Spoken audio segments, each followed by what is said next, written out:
이게 아멘이 좀 작아요. 할렐루야. 네, 우리가 하나님 섬기면서 하는 동안 아멘을 좀 많이 해야 됩니다. 예.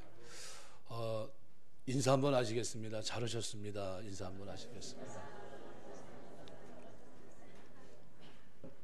네, 여기서 보면은 항상 그런 게 웃지 않으면서 인사하시는 분들이 좀 있어요. 네, 다시 한번 좀 밝은 웃음으로 잘 오셨습니다. 인사 한번 하시겠습니다. 이분들이 어디서 또 뵐 분들이냐 하면 천국에서 뵐 분들입니다. 네, 그렇게 될 줄 믿습니다. 밝은 모습으로 우리가 대해야 됩니다. 그래서 오늘 읽은 말씀 중심으로 해서 오늘 본문은 왜 우리가 이렇게 살아야 되는지, 왜 성령 충만한 삶을 살아야 되는지, 그리고 왜 하나님 앞에 귀한 것을 드려 섬겨야 되는지, 그리고 왜 그것을 왜 우리가 늘 점검해야 되는지, 이런 부분에 대해서 말씀해 주고 있어요. 그래서 우리가 신앙 생활하는 동안에 여러분 성령 충만하시길 주의 이름으로 축원합니다. 하나님 앞에 귀한 것들여 섬기게 되시길 주의 이름으로 축원합니다. 늘 하나님 앞에 귀한 것들여 섬기는 것이 복입니다. 오늘 출애굽기 27장 20절 21절 말씀해 보면 등불을 끄지 말아라. 성막 안에 등대 불을 항상 밝히라 그럽니다. 계속 밝혀야 됩니다. 필요한 기름은 백성들이 가져오고 제사장은 불이 꺼지지 않도록 간검하라. 보살피라는 겁니다. 저녁부터 아침까지 항상 여호와 앞에 그 등불을 간검하게 하라. 레위기 6장 12절 13절 보면 번제단 위에 불은 항상 피워 꺼지지 않게 해라. 신약으로 말하면 성령의 불을 말합니다. 성령 하나님이 여러분의 이제 예수 믿고 구원받고 하나님의 자녀가 됐는데 은혜로 됐잖아요. 성령이 그때 이미 우리 가운데 임재하십니다. 그 불이 꺼지지 않게 하라는 거예요. 그래서 이 불이 이스라엘 민족이 타락했을 때 꺼집니다. 그래서 끊이지 말고 등불을 켜야 돼요. 레위기 24장 2절 보면 이스라엘 자손에게 명하여 감람을 찧어낸 순결한 기름을 켜기 위해서 내게로 가져오게 하고 끊이지 말고 등잔불을 켜라 그랬어요. 제물은 계속적으로 시간적 간격을 두고 바쳐야 되고 제사장이 계속 성막 안에서 봉사해야 된다는 겁니다. 하나님 앞에 드리는 예배의 봉사, 이것은 언제까지 해야 됩니까? 계속해서 주님이 부르실 때까지 하는 겁니다. 제사장이 피곤하거나 아프다고 해서 불을 끄면 됩니까? 그럴 수 없어요. 백성들이 필요할 때 불을 붙이고 재물이 없으면 끄고 그렇게 하는 것이 교회인가? 그렇지 않습니다. 끊임없이 꺼지지 않게 해야 돼요. 히브리서 10장 25절 보면 모이기를 피하는 어떤 사람들의 습관과 같이 하지 말라. 그날이 가까울수록 열심히 모이는 것이 어떻게 해요?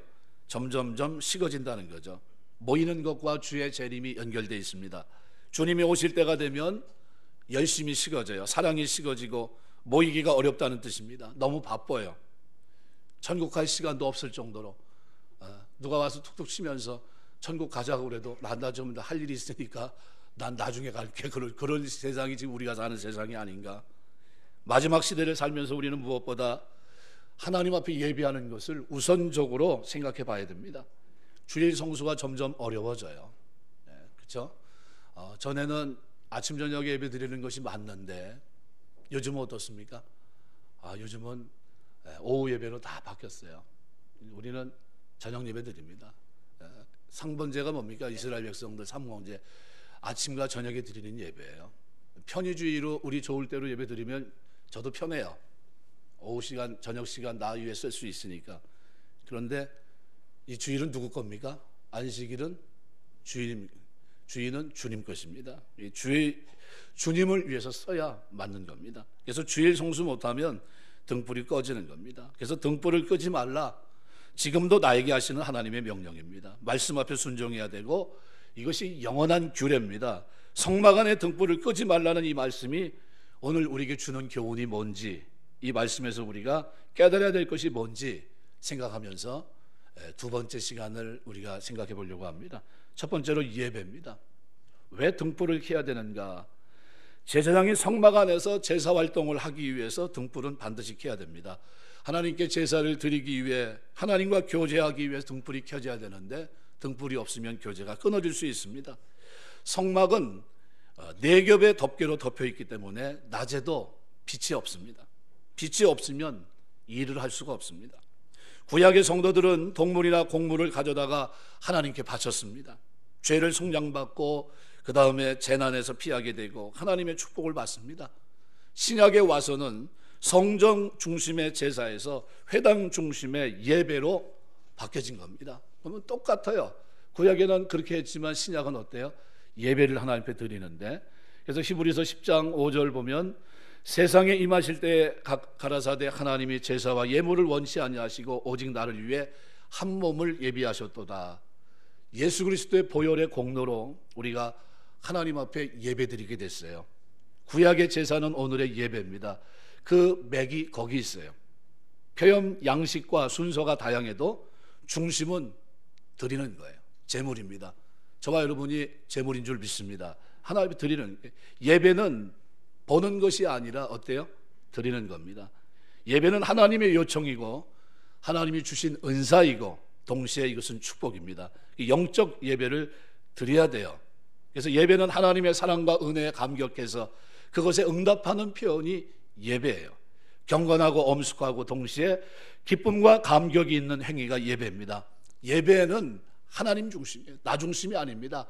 사람 중심이 될 수가 없습니다. 사람들의 감정을 자극하는 예배가 돼서는 안 됩니다. 예배에 우리가 기쁨을 받는 것이 아니라 누가요? 하나님이 기뻐 받으셔야 돼요. 그래서 우리가 예배는 하나님 중심이다. 로마서 12장 1절, 너희 몸을 하나님이 기뻐하시는 거룩한 산 제사로 드리라. 이는 너희의 드릴 영적 예배다. 그랬습니다.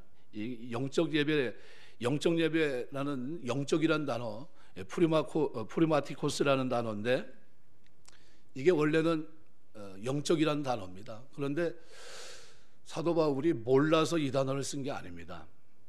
그런데 여기서는 로기코스라는 단어를 쓰고 있어요. 영적 예배. 그 이유는 이 로기코스라는 단어는 로고스라는 단어에서 나온 파생된 단어입니다. 이성적이라는 뜻이에요. 이성적. 여러분 생각하면서 신앙생활 하는 거예요. 생각하면서. 맹신을 하는 게 아닙니다. 하나님 말씀을 그리고 그 말씀 속에서 뭘 말씀하시는지, 하나님이 무엇을 원하는지 생각하고 우리의 무엇을요? 마음과 뜻과 정성과 의지를 하나님 앞에 드리는 게, 이게 영적 예배예요. 너희 몸을 하나님이 기뻐하시는 거룩한 산 제사로 드리라. 이는 너희의 드릴 영적 예배입니다. 금년에 영적 예배 드리시길 주의 이름으로 축원합니다. 예배 때 나는 반드시 있어야 할 사람이다. 어떤 사람이 영적 예배를 드립니까? 성령 충만한 사람이 영적 예배를 드릴 수 있어요. 거룩한 산 제사는 내 멋대로 안 됩니다. 그래서 등대를 우리가 보통 얘기를 하는데, 등대는 예수 그리스도를 상징합니다. 등대는 하나님 말씀을 그리고 하나님의 교회를 예표하는데, 그래서 요한복음 8장 12절 보면 나는 세상의 빛이니 나를 따른 자는 어둠에 다니지 아니하고 생명의 빛을 얻으리라. 등대는 그리스도예요. 누가복음 2장 32절 보면 이방을 비추는 빛으로 표현하고 있고, 이사야 60장 1절 3절에 보면 이스라엘의 빛이라고 얘기합니다. 요한계시록 21장 23절에 보면 그 성은 해나 달의 비춤이 쓸데없으니 이는 하나님의 영광이 비치고 어린 양이 그 등이 되십니다. 예수 그리스도가 등이십니다. 또 교회를 예표합니다.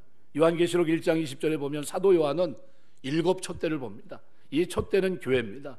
예배석 교회가 사랑의 빛이 꺼져 버렸기 때문에 주님께 책망을 받는 장면이 요한계시록 2장 4절 5절에 기록되어 있습니다. 교회는 무엇보다 사랑이 있어야 돼요.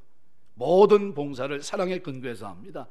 권면과 책망도 사랑에 근거해야 됩니다. 사랑이 없으면 방언도 예언도 산을 옮기는 기적도 능력도 구제하는 것도 아무것도 아니에요. 빛이 없는 등대는 자리만 차지하는 거예요. 그래서 주님은 옮기겠다고 말한 겁니다. 옮기겠다.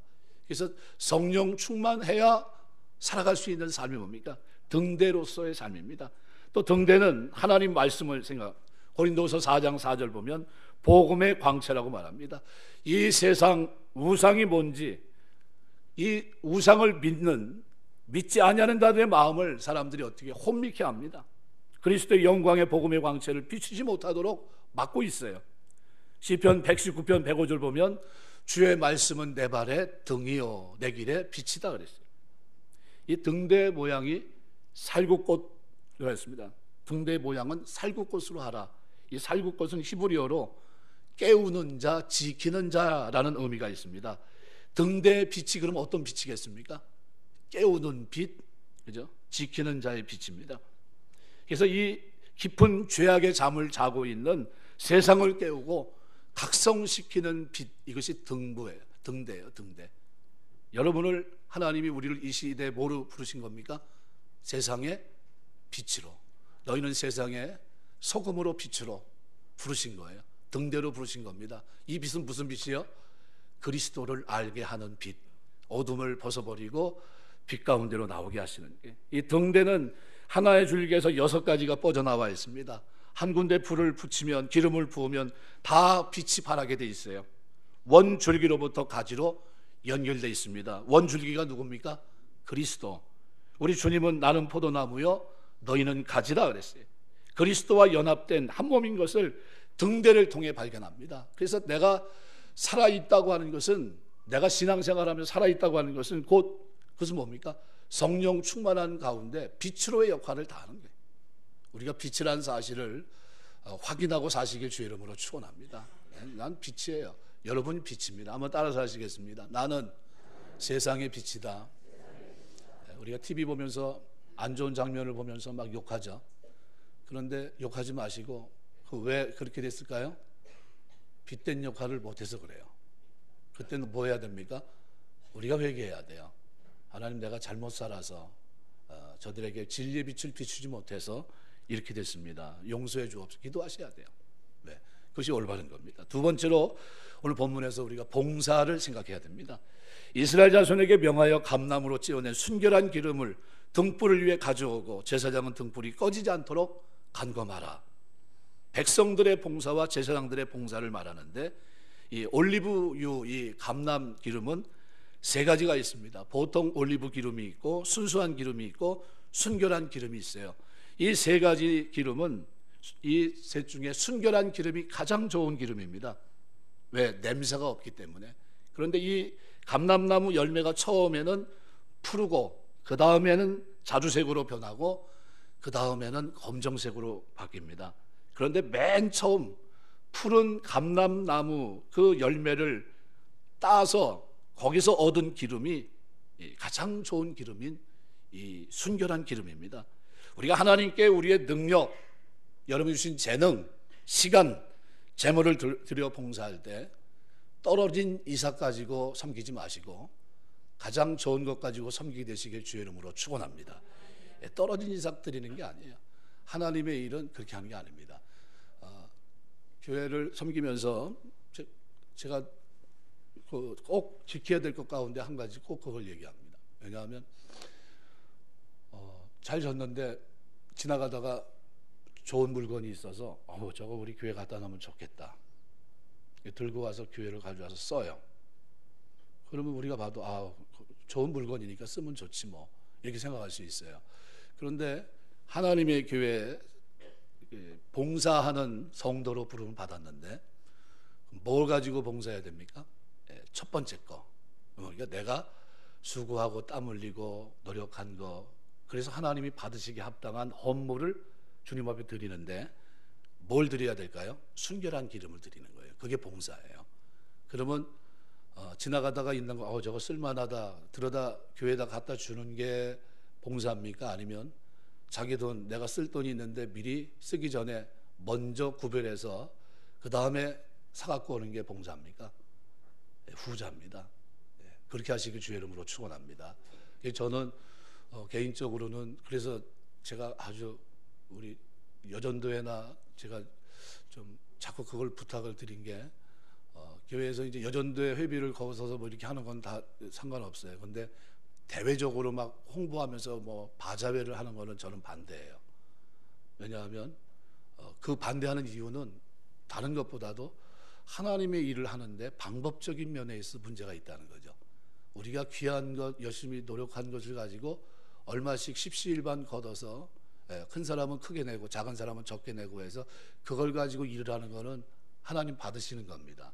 그런데 그게 아니고 내 것도 아니고 저 사람 것도 아닌 중간 잉여 돈을 가지고 어떤 일을 하는 거는 하나님께 영광이 되지 않아요. 저는 그걸 원하지 않습니다. 왜냐하면 하나님이 받으시는 게 아니기 때문에. 그래서 제가 그거는 막아요.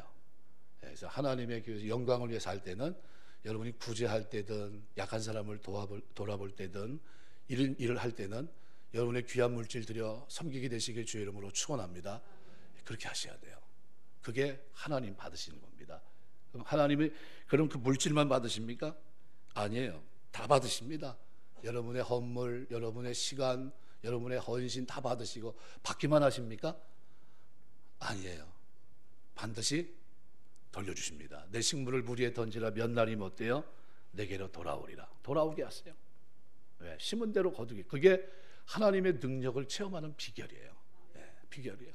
심은 대로 거두게 하시는 것을 경험하게 되시길 주의 이름으로 축원합니다. 네, 경험하셔야 돼요. 제가 전에 섬겼던 교회에서 사임을 했는데 사임한 이유는 한 가지예요. 선교해야 되겠는데 그분들하고는 선교를 얘기를 해도 그분들 마인드가 이겁니다. 목사님, 우리가 상가 한 120평 샀고 이제 성도도 한 100명 되고 이제 뭐 우리는 다 끝났습니다. 목사님, 이제 앞으로 오는 사람들, 그 사람들이 이제 헌금도 하고 땅도 사고 교회도 짓고 이렇게 해야 됩니다. 근데 그 말을 듣는데 제가 숨이 꽉 막히는 거예요. 선교에 대한 비전 이런 거에 대한 전혀 마인드가 없는 거예요. 몇 번을 얘기했는데도 방향은 똑같아요. 그래서 그때서부터 한 3년을 제가 작정하고 금식을 했습니다. 어떻게 하나님, 저를 하나님이 부르신 거는 선교에 대한 비전을 이루라고 주신 건데 여기서는 안 되겠습니다. 제가 차라리 나가서 개척을 하더라도 다시 시작하겠습니다. 아직 제가 나이가 있지 않습니까? 그리고 선택을 했어요. 그리고 제가 나왔습니다. 뭐 난리가 났죠. 어떤 목사님은 왜 나왔냐고 막 난리가 났는데 이미 물은 엎질러진 거고 나왔어요. 그리고 난 후에 이제 병점에 계약을 하기 위해서 계약을 하고 돌아가는 중에 저는 수원노회인데 서수원노회 어떤 목사님이 전화가 왔어요. 목사님 잠깐 보자고. 그래서 이제 가봤습니다. 갔는데 그 목사님이 안으로 데리고 들어가더니 저를 붙잡고 이렇게 얘기하는 겁니다. 동탄 이지구 초입에 이런 교회가 있는데 그 목사님이 은퇴하려고 하는데 은퇴비 3억은 우리 교회가 되려고 그런다고. 그런데 내가 목사님이 거기 가서 일했으면 좋겠다고 생각한다는 거예요. 그래서 왜 그렇게 생각하셨냐고 그랬습니다. 제가 그랬더니 저한테 하는 말이 선교에 대한 비전이 있는 것 같고 그래서 내가 당신을 좀 도와줘야 되겠다 생각이 있었다는 거예요. 깜짝 놀랐죠. 그리고 제가 이 교회에 왔어요. 그게 13년 전, 지금 이제 14년째가 되는데 나왔습니다. 3년간 제가 금식을 하며 기도하는데 저 운동을 굉장히 좋아합니다. 지금 살쪄서 그렇지 굉장히 둔해 보이지만 사실은 저희 축구 감독까지 하는 사람이에요. 아주 운동은 뭐 굉장히 좋아하는 사람, 보는 것도 좋고 즐기고 뭐 이렇게 하는데 가서 같이 운동하고 하는데 그 목사님이 이제 운동 끝난 다음에 식사하러 가자 그러면 제가 그럽니다. 저 금식 중이라 못 먹습니다. 근데 그분이 그걸 유심히 보신 것 같아요. 몇 년을 밥 먹자고 그러면 금식, 우리 이게 뭐라 그러냐면 그때 기억나는 건 이 사람 뭐 이렇게 금식을 많이 해? 그 이유가 있어서 합니다. 그냥 그랬거든요. 그런데 하나님이 교회를 보내셔서 지금은 교회가 선교하는 교회 꿈을 이룰 수 있게 하셨어요. 우리가 재작년에 처음 시작했을 때 다 보낼 분 보내고 아무도 없죠. 우리 장로님네하고 우리 전집사님하고 7명 딱 예배 드리는데 사실 눈물이 나더라고요. 야, 이거 뭐 되겠나? 근데 1년 반 지나니까 한 200명 된 겁니다. 깜짝 놀랐어요. 근데 왜 이렇게 하실까? 선교에 대한 비전이 저에게 선명하기 때문이에요. 내가 뭐를 해야 될지, 무엇을 해야 될지, 하나님 왜 나를 부르셨는지 거기에 대한 부름이 분명히 있기 때문에 그걸 향해 갑니다. 금년에 우리가 참 감사한 거는 선교지 3곳에다 교회를 짓게 돼 있어요. 탄자니아에 2호 교회 짓게 돼 있고 가나에 한 교회 질 거고 우간다에도 한 교회 질 거고 돈으로 따지면은 한 3천만 원 정도뿐이 안 됩니다. 아프리카의 1,000만 원은 우리나라 1억이에요. 그 정도로 굉장히 요긴한 돈인데 우리 교회가 그 일을 할 수 있게 된 게 너무나 감격스럽고 너무나 감사해요. 왜냐하면 우리 교회가 깨어있는 교회가 아닌가 이렇게 생각을 합니다. 성도의 봉사는 뭘까요? 그런 일에 깨어있는 겁니다. 수고하면서 부담을 느끼지 말아야 돼요. 봉사한 것으로 만족하고 기뻐하는 겁니다. 봉사하고 거기에 준하는 대우를 받으려고 하니까 불평이 생겨요. 봉사하고 높아지려고 하니까 시험이 생깁니다. 우리 주님은 내가 세상에 온 것은 섬김을 받으려 함이 아니라 도리어 섬기려 하고 자기 목숨을 많은 사람의 대속물로 주려 함이라 그랬습니다. 금요 철야 기도 때 제가 마태복음 18장 3절 4절 말씀을 가지고 묵상했습니다. 어린아이와 같이 되지 않고는 결단코 천국에 들어갈 수 없다. 굉장히 강력한 말씀인데 호티라는 단어인데 두 가지 뜻이 있어요. 어린아이 뭐뭐 같이라는 뜻이 있고 만큼이라는 뜻이 있어요. 어린아이만큼 자기를 낮추지 않으면 어떻게 천국에 들어갈 수 없다. 다른 말로 표현하면 어린아이 눈높이에 맞춰 신앙생활을 해야 된다는 겁니다. 예수님이 이 땅에 오셔서 주의 거룩한 사역을 감당하며 나아갈 때 낮추셨어요. 이 땅에 오신 것도 자신을 낮추심이에요. 그리고 죄인들을 만나주셨어요. 가장 낮은 자들, 돌아보지 않는 소외된 자들입니다. 그때 당시 어린아이는 누굴까요? 요즘은 어린아이가 마치 우상 같아요. 이렇게 번쩍번쩍 들고 살죠. 과거 2000년 전에는 아이들은 근접할 수 없는 아무 힘이 없는 이방인과 같은 역할을 했어요. 여자나 어린아이는 숫자에 들어가지 않았어요. 예수님이 제자들에게 주변에 오니까 뭐라고 얘기합니까? 제자들이 쫓아버려요. 어린아이들이 어디 감히 이랬습니다. 근데 주님 뭐라고 얘기하십니까? 어린아이가 내게 오는 것을 금하지 말아라. 눈높이를 낮추셨어요. 그리고 하신 말씀이 뭡니까? 천국에서 누가 큽니까? 라는 질문 앞에 하신 말씀이 어린아이만큼 자기를 낮추는 이가 천국에서 큰 자니라. 눈높이를 낮추고 살라는 거예요. 우리 신앙생활은 눈높이 높은 곳에 서가지고 아래를 내려보는 게 아니라 낮은 데 서서 똑같이 쳐다보는 게 신앙생활이에요. 언더스탠드가 뭡니까? 내려서서 이해하고 같이 서 있는 게. 우리가 주님 섬기면서 하는 동안 여러분 마음을 눈을 낮추고 신앙생활 하시길 주의 이름으로 축원합니다. 내려와서 있어야 돼요. 그래서 마태복음 25장에 보면 양과 염소의 비유가 기록이 되어 있는데 양과 염소의 태도가 다릅니다. 똑같이 뭐를 했을까요? 병중에 있는 사람도 돌아봤고 옥에 있는 사람도 돌아봤고 가난한 사람도 돌아보고 다 했어요. 근데 어느 날 주님이 양들과 얘기를 합니다. 양들은 뭐라고 얘기합니까? 우리가 언제 주님을 바라봤습니까? 주님을 도왔습니까? 주님이 언제 옥에 있을 때 우리가 돌아봤고 주님이 언제 병중에 있을 때 우리가 돌아본 적이 있습니까? 우리는 그런 적이 없습니다. 그런데 주님 뭐라고 합니까? 지극히 작은 자 하나에게 한 것이고 내게 한 것이라. 이들은 눈높이가 어디에 맞춰져 있어요?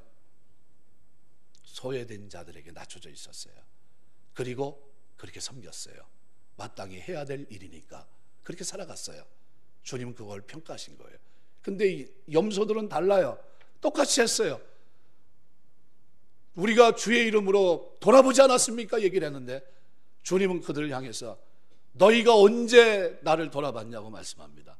어떤 자리에 서서 봤을까요? 높은 자리에 서서 내려보면서 저것들, 소외된 것들 이렇게 생각합니다. 그러면서 마치 자기 얼굴, 자기 의를 드러내듯이 내가 언제 구제했고 내가 언제 이렇게 섬겼고 하면서 그걸 드러낸 거예요. 자기 의를. 누가 드러나야 되는데? 그리스도가 드러나야 되고 하나님이 영광을 받아야 될 그것을 누가? 자신이 취하면 자신이. 주님 섬기면서 하는 동안 낮추시길 주의 이름으로 축원합니다. 낮춰야 돼요. 저는 평생의 소원이, 제가 왜 중학교 때 그 기도를 했는지 모르겠어요. 은사 경험을 하고 하면서 기도하면서 하루에 2-3시간씩 기도하면서 그때 그런 기도를 드렸어요. 하나님, 제가 만일 혹시 하나님이 저를 목사로 부르신다면 저는 그거 하고 싶습니다. 그러면서 한 기도 제목이 뭐냐 하면 선교사들하고 시골교회 목사님들 은퇴하고 나면 오갈 데 없는 거예요. 너무 어렵고 힘들고. 그걸 보면서 저 사실 목사 안 하려고 그랬어요. 저건 빌어먹는 거다. 내가 명절 되면 우리 저 주변에 어려운 사람들 데리고 저희 집에 가서 같이 밥 먹였어요. 저희 어머니가 뭐라 그러냐면, 야, 명절인데도 애들 데리고 오냐? 명절인데도? 네, 명절인데 집에 못 가는 친구들이 있어서 데리고 왔다고. 그리고 들어가서 먹였어요. 그리고 같이 먹고 그랬습니다. 남들한테 얻어먹는 건 못해요. 주는 건 합니다. 주는 건. 그런데 크면서 그게 늘 부담이었어요. 아, 저 짓은 못하겠다. 왜냐면 뭐 좀 얻어먹는 거, 빌어먹는 것 같으니까 못하겠어요. 그래서 내가 사실 목사 안 하려고 그랬습니다. 하나님 부르셔서 결정적인 순간이 저에게 있어서 터닝 포인트가 돼서 지금 이렇게 가고 있습니다. 그래서 기도하면서 하나님 살려주시면 제가 한 대로 서운한 대로 가겠습니다. 그리고 지금까지 걸어왔어요. 그 이후로 지금까지 뭐를 해야 되는지 우리가 하나님 앞에 섬기며 사는 동안에 낮춰야 돼요. 마음을 낮춰야 돼요. 하나님의 영광을 받으셔야 돼요. 주님은 우리를 위해 목숨까지 주시면서 봉사하셨습니다. 우리는 주님을 위해, 주님의 몸된 교회를 위해서 무엇으로 보답하고 있습니까?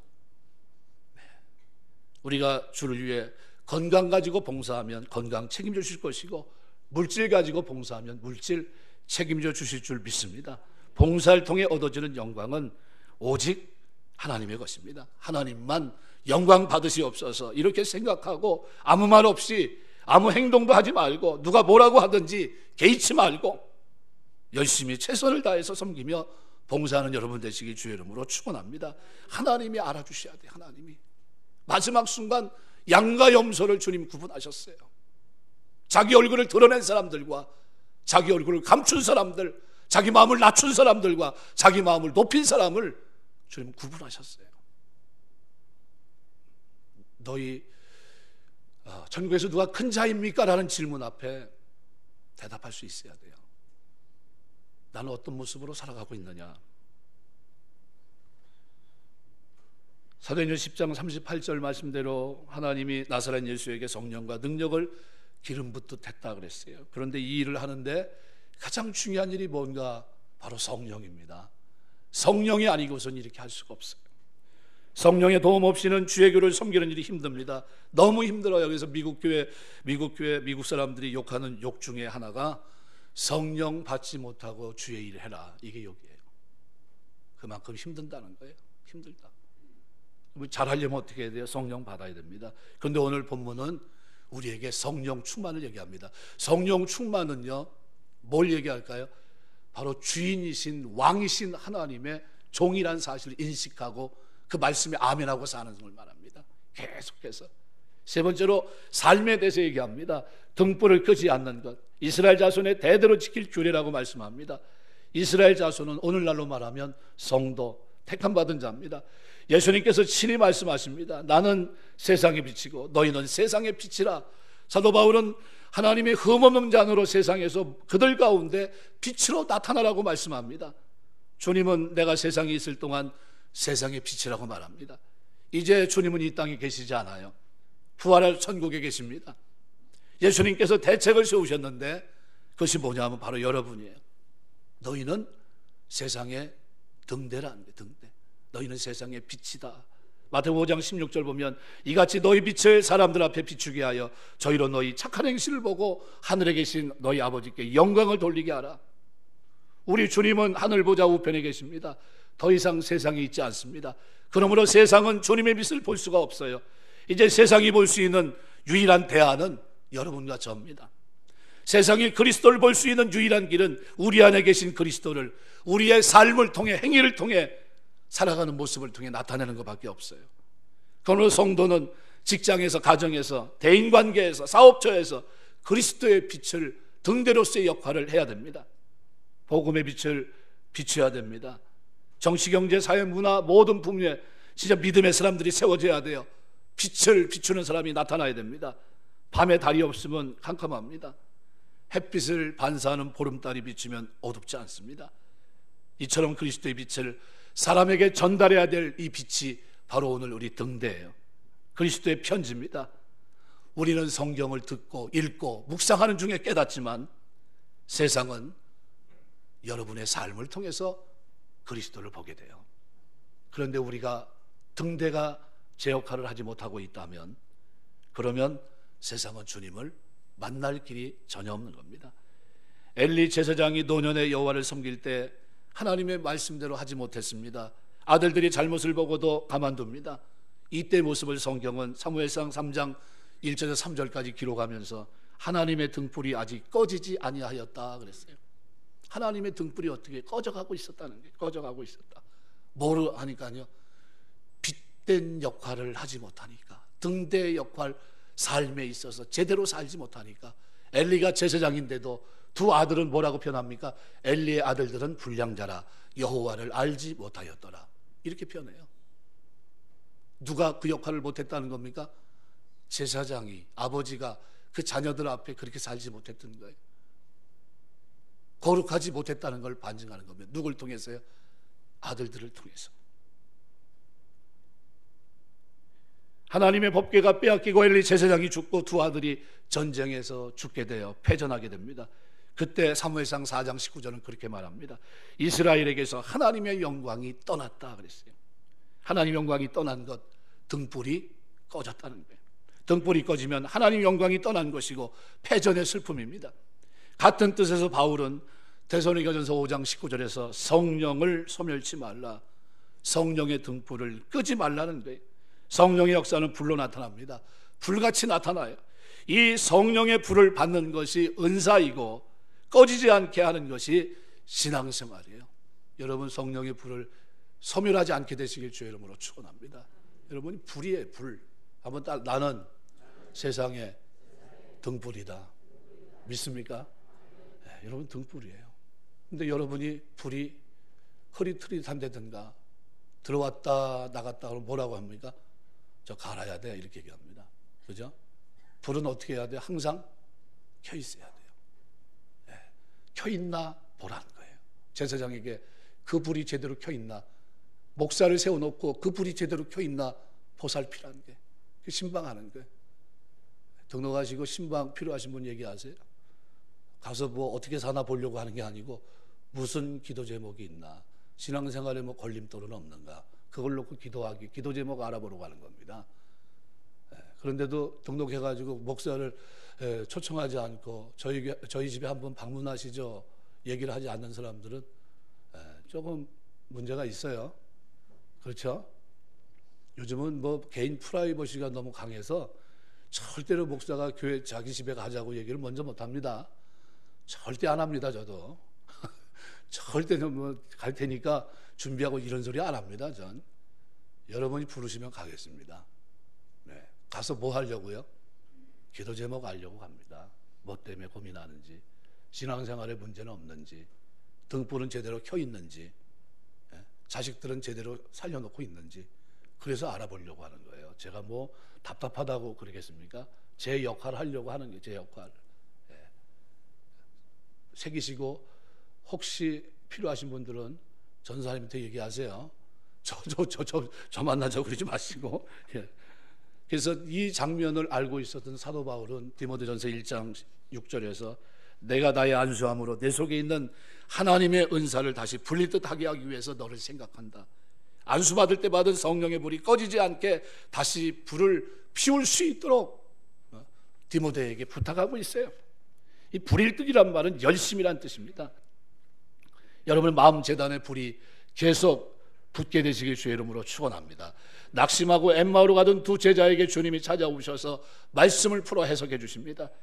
저들이 서로 이야기해요. 우리에게 성경을 풀어주실 때 우리 속에 마음이 뜨겁지 아니하더냐, 뜨겁지 아니하더냐. 이 말은 우리 마음에 불이 붙고 있지 않더냐는 게, 여러분이 설교를 들으면서 마음에 불이 붙게 되시길 주의 이름으로 축원합니다. 붙어야 돼요. 붙어야 돼요. 꺼진 불은 모여야 냉기뿐이 없어요.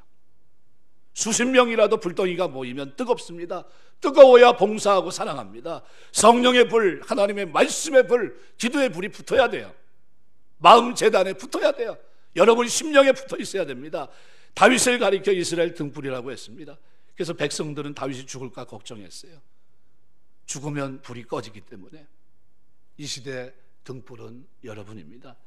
시간과 영혼이라는 책에 등대지기 이야기가 나오는데, 이 등대지기는 미국 정부에서 한 달에 한 번씩 기름을 공급받아 등대를 밝힙니다. 모든 필수품을 한 달에 한 번씩 공급받아요. 어느 추운 겨울날 한 사람이 찾아와서 부탁을 합니다. 내 아내가 지금 아기를 낳는 중입니다. 기름이 없어서 아기와 산모가 다 죽게 됐습니다. 기름을 좀 나눠주십시오. 등대수는 사정은 딱했지만 거절을 합니다. 계속 애원을 하니까 할 수 없이 등대수가 기름을 빌려주면서 이제 보냈습니다. 그런데 그날 밤, 기름이 떨어진 그날 밤 폭풍이 일기 시작합니다. 바람이 불고 폭풍이 일고 기름이 없어 등대불을 켤 수가 없게 됐는데, 등대수는 제발 이 밤에 아무 일도 없었으면 했는데 일이 일어났어요. 가슴을 조이고 기도했는데 다음날 아침에 보니까 배가 암초에 부딪혀서 좌초돼 있었습니다. 원인을 알아봤더니 등대불이 꺼졌기 때문이에요. 이 등대수는 미국 법정에 섰습니다. 재판을 받게 됐습니다. 모든 사람의 관심 속에 재판이 진행됩니다. 사람을 살리는 일을 했는데 과연 어떤 결과가 나올까? 판사는 이 등대수에게 유죄를 선고했습니다. 그 이유는 당신이 미국 정부로부터 기름을 받은 것은 오직 등대불을 밝히기 위해서였다는 겁니다. 그 목적에서 벗어난 것은 잘못 사용한 것이라는 거예요. 언젠가 우리가 이 땅에 살다가 빛으로 살다 등대로 살다 주님 앞에 섭니다. 세상에 빛이 되라고 명하신, 그리고 그 일을 이룰 수 있도록 은사를 주신 그 주님, 그 명령을 엄숙하게 우리가 잘 진행했는지 진행하지 못했는지 여기에 대해서 평가하실 겁니다. 그때 여러분은 어떤 태도를 취하시겠습니까? 염소들은 그렇게 얘기합니다. 눈높이를 낮추지 않고 자기 저울 대로 높은 위치에 서서 깔보면서 무시하면서 사람들에게 자기 의의를 드러내면서 섬겨요. 양들은 낮아진 모습으로 내가 마땅히 할 분을 할 뿐입니다. 하나님이 나에게 기름 부어 성령에 충만하게 하신 것을 내 것이 아니라 주님 것 가지고 제가 섬깁니다. 이런 태도를 가지고 섬깁니다. 똑같이 살았는데 평가는 판이하게 달라요. 주님은 오늘 우리가 이 땅에서 빛으로 그리고 낮아진 양으로 살기를 원하십니다. 낮추시고 더 낮추시길 주의 이름으로 축원합니다. 그래서 진짜 이웃이 되셔야 돼요. 사랑을 자기 의를 드러내는 사랑이 돼서는 안 돼요. 그리스도의 의를 드러내는 사랑이 돼야 돼요. 오직 하나님만 영광 받으셔야 됩니다. 이것이 오늘 본문에서 성령 충만하게 살아야 될 이유입니다. 말씀을 맺겠습니다. 성도는 빛된 삶을 살기 위해서 성령으로 반드시 충만해야 됩니다. 성도는 하나님께 항상 최상의 것을 드릴 수 있는 봉사가 돼야 됩니다. 성도는, 교회 지도자는 성도의 삶을 살펴서 그들로 빛된 삶을 살아갈 수 있도록 도와줘야 돼요. 여러분이 교회에서 어떤 위치에 있든지 내가 지금 무엇 때문에 하나님이 나에게 은사를 주시고 나에게 말할 수 없는 은혜를 쏟아부어 주고 있는지 세상에 빛으로 살기를 원하시는 하나님의 마음을 헤아리시고 그렇게 사는 여러분 되시기를 주의 이름으로 축원합니다. 기도하겠습니다.